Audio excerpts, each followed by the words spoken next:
Hello everybody, Cedric Kennedy here at CRWC, and I'll be reviewing All Elite Wrestling's Rampage. They had a special event. So let's just get into this because I'm going to cover this relatively quick. So it opens up with Christian Cage and Luchasaurus versus Darby Allin and Sting with Nick Wayne. Darby took a nice post to the face when he was thrown into it from the apron. It was good. And the idiot fans right there, you can hear them saying, please don't die, because these fans, I'm just got to be a heel. I'm just got to be a heel because they're not bright. They're not bright. Just not. They're just used to the indie chants and stuff like that. They don't know when and when not to use them. You're up on a ladder real high, please don't die. You're on top of the cage, about to get thrown off, or you're teetering on it, please don't die. You know, you get stabbed in the head or something like that, please don't die. Not, I got posted and I'm laying here with my friend checking on me without calling for medical. At that point, you just say, get up, man, stop being weak. Have some fun with it. But yeah. So Sting hit a reverse DDT and Allin hit the coffin drop about the same time.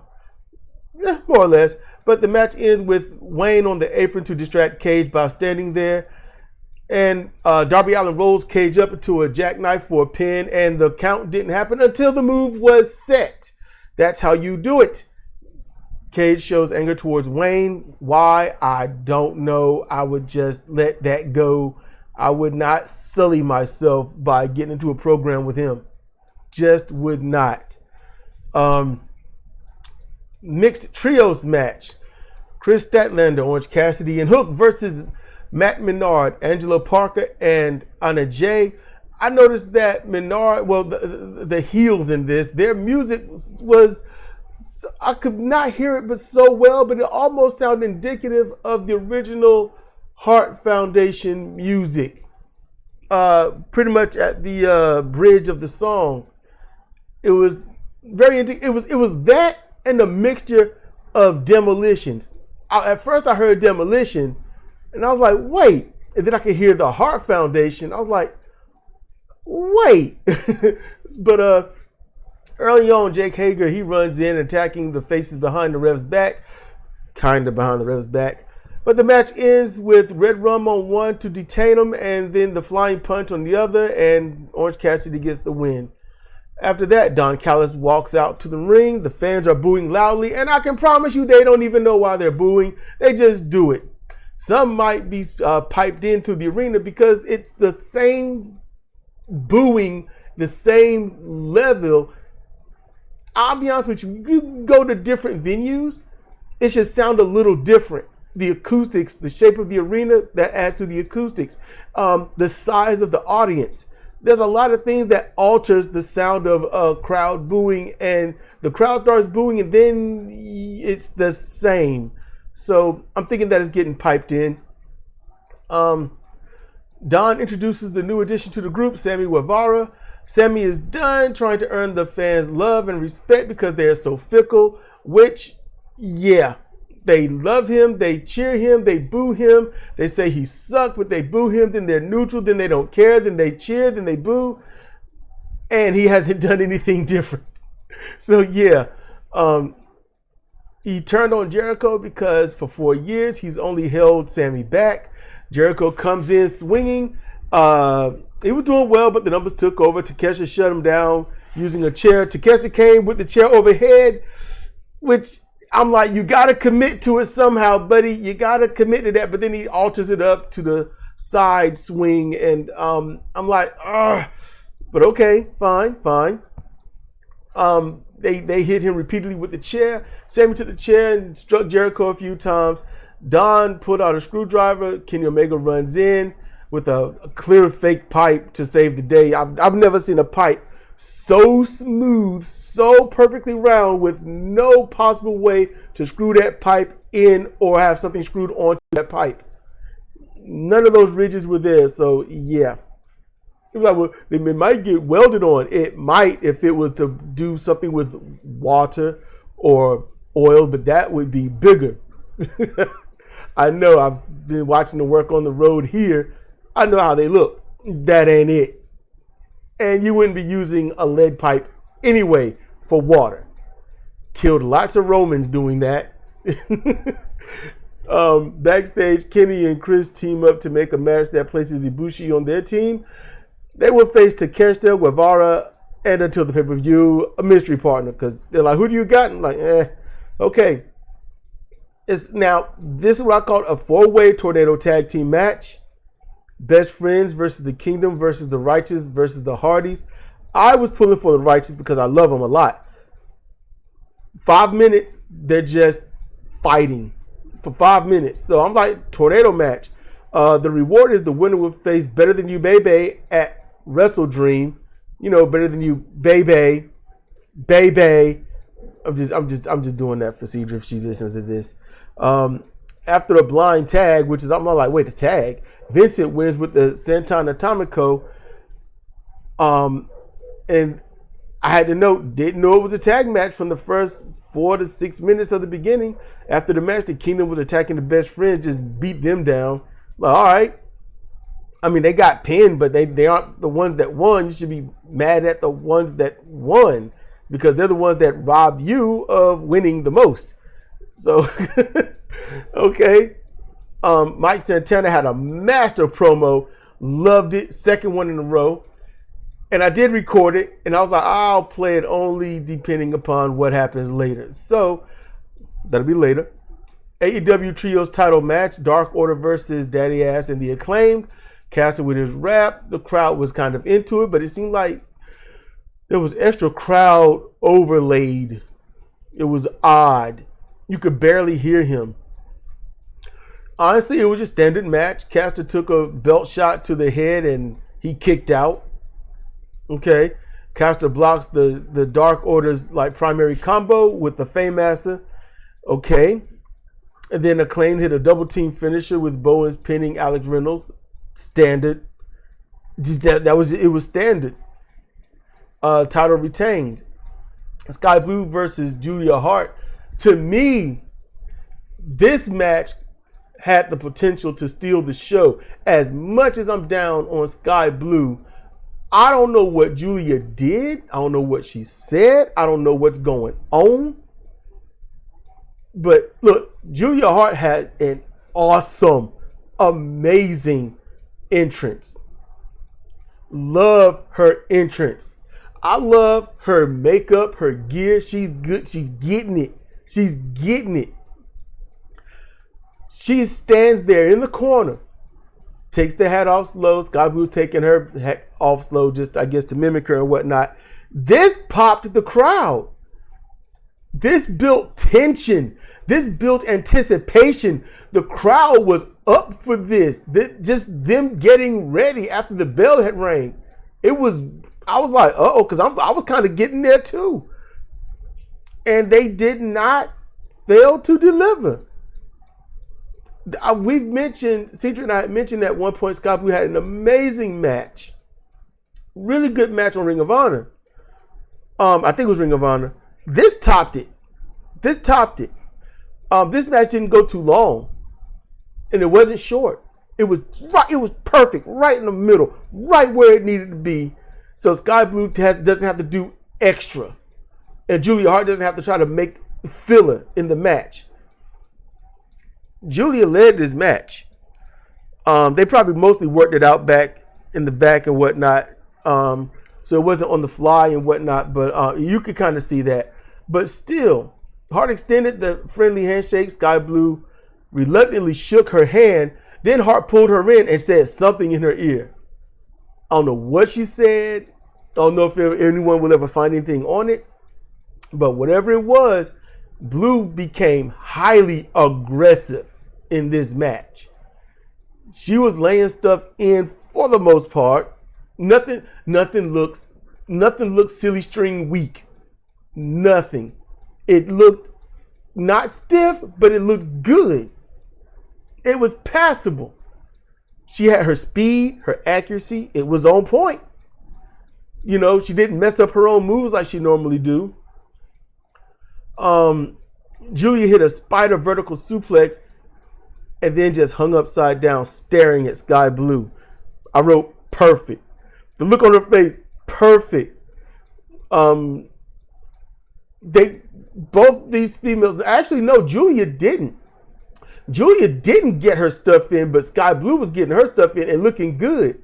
Julia was predominantly basic, showing that she could carry a match if she has to. She's learning. She's learning something. Commentary was talking about how, I think it was Shivani, was saying that Sky Blue wrestles so much, so she's learning. I'm like, no, she isn't. No, she isn't. She wrestles way more than probably anybody else in that company, and she hasn't gotten better. It's all about who she works with. That's what it seems to be. But she's never going to improve. Sky Blue is where she is. It's all about who she works with and how they arrange the match to if she's going to do well or not. Sky Blue's hit her limit. Her sky is the limit. She's not going into space. There's no travel. There's no evolution. She's there. So y'all got to deal with it. But then Julia, she hit a side double ringing that she calls heartless. Perfect. For the submission victory. Perfect. It was great. It's a nasty looking submission hold. And it looks complicated, but she can go into it quickly.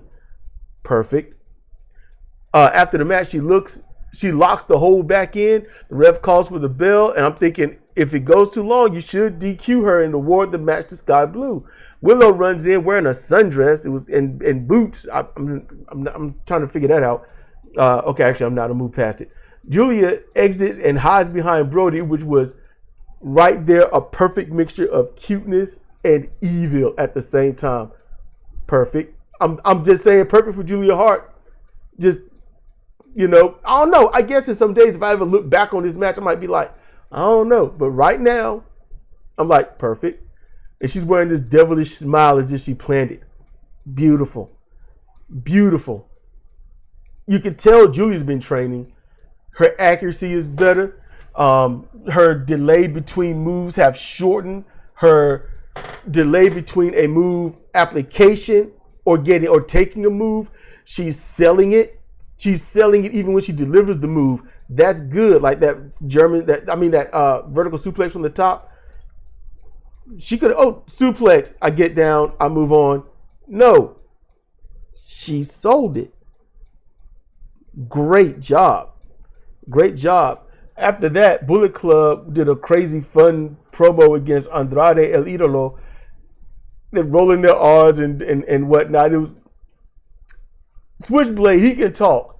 I know others get down on him. Say, no, when Switchblade start talking, I'm listening. I like how he's pumping up the Bang Bang Gang, the Bullet Club Gold. I was trying not to laugh. But then they end with goal. I'm like, oh man, I lost it on that one.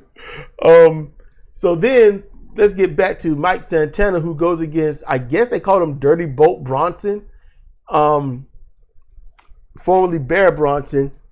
I was like, let's just see what Mike Santana do. It's a short match, yes.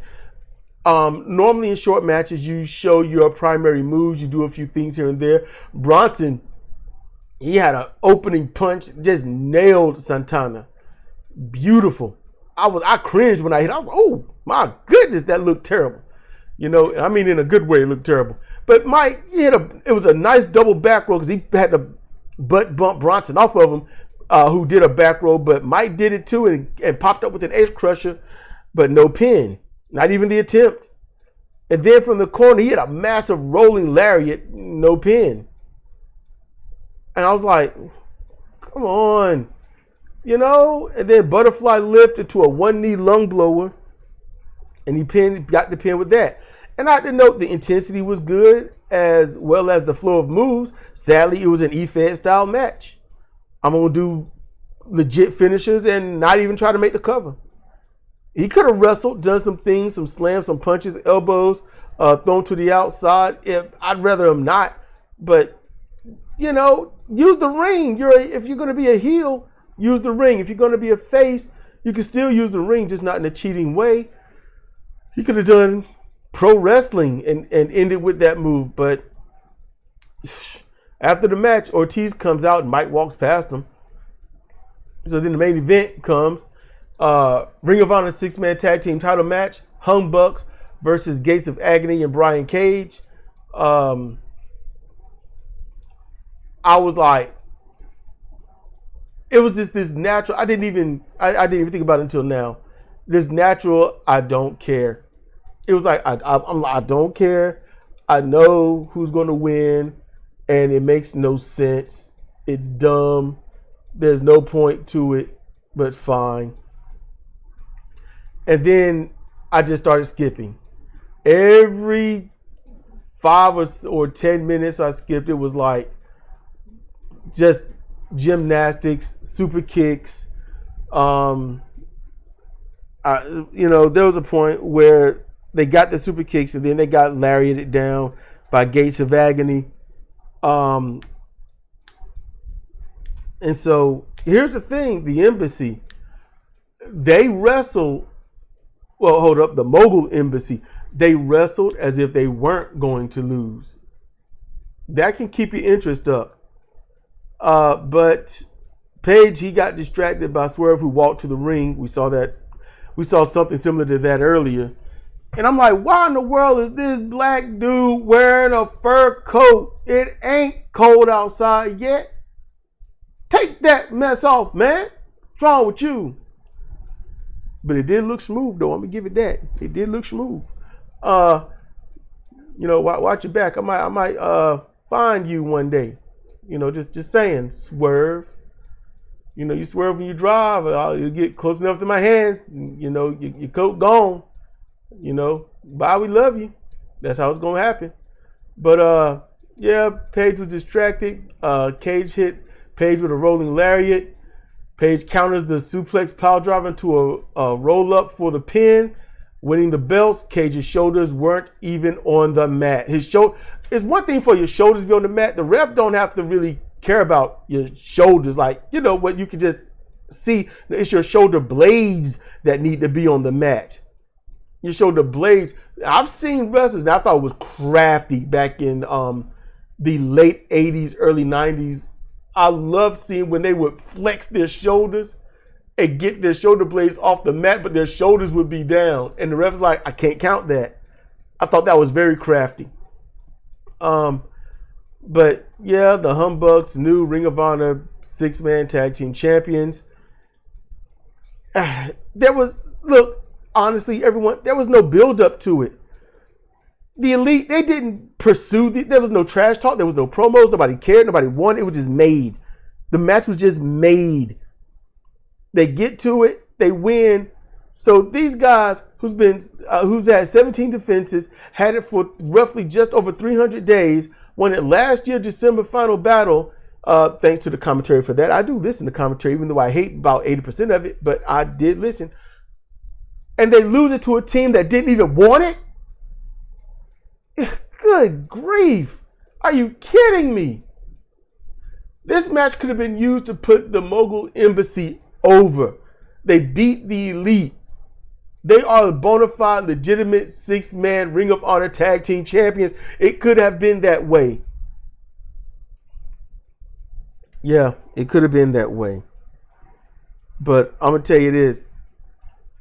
Bishop Khan, that's my dude right there. And I'm getting there with Toa. I already like him, but like Bishop Khan, he can do no wrong.